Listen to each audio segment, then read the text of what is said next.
Hello, my name is Steve, and today we're taking a fond look back at that comedic actor I'm sure you remember, Harvey Lembeck.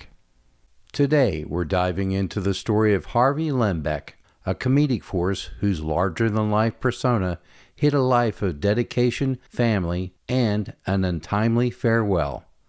Born on April 15, 1923 in the bustling streets of Brooklyn, New York, to a Jewish family, Harvey was the son of a button manufacturer.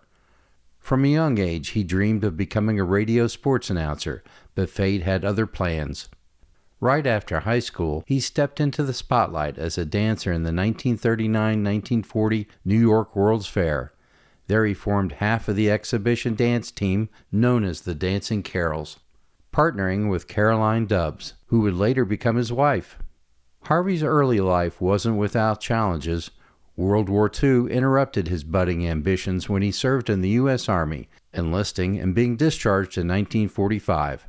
After the war, he pursued higher education at New York University, earning a degree in radio arts in 1947.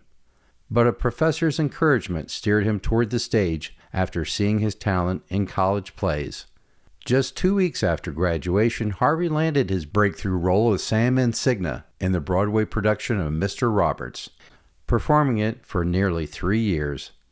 This catapulted him into Hollywood, where he made his film debut in 1951 with 3 20th Century Fox pictures, You're in the Navy Now, 14 Hours, and The Frogman.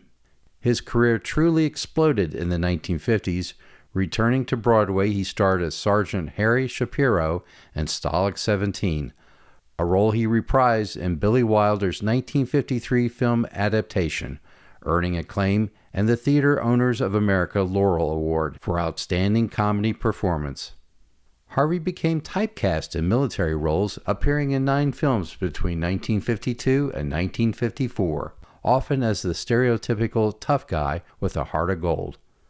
But it was his television work that made him a household name. From 1955 to 1959, he played the unforgettable Corporal Rocco Barbella, sidekick to Phil Silver's scheming Sergeant Bilko on The Phil Silver Show. The 1960s brought a fun, rebellious shift. Harvey donned Navy uniforms again for the NBC sitcom Ensign O'Toole from 62 to 63, co-starring with Dean Jones.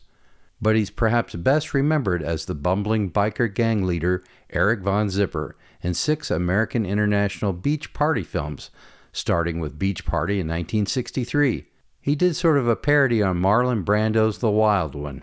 Von Zipper's malapropisms, like Him I Like or Him I Do Not Like, became cult favorites. He also starred alongside Steve McQueen in Love with a Proper Stranger, and Debbie Reynolds in The Unsinkable Molly Brown in 1964. Throughout the late 60s and 70s, Harvey racked up over 200 guest appearances on shows like The Munsters, Batman, The Monkees, All in the Family, and even Mork and Mindy. Beyond acting, he directed road companies of Stalag 17 and Mr. Roberts, and in 1964 he founded the Harvey Lembeck Comedy Workshop in Los Angeles, teaching improv to budding actors, a legacy that lives on through his students. On the personal front, Harvey's life was grounded in family. He married his dance partner, Caroline Dubbs, in a union that blended love and show business.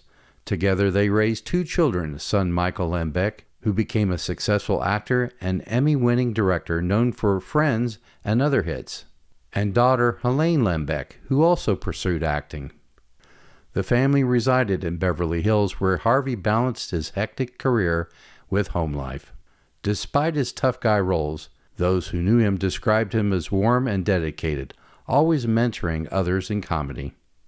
Tragically, Harvey's story took a sad turn in his final days.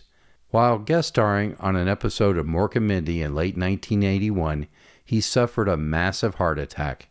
He collapsed as he was leaving the set and was rushed to the hospital, but sadly, he passed away on January 5, 1982 in Los Angeles due to heart failure. He was only 58 years old.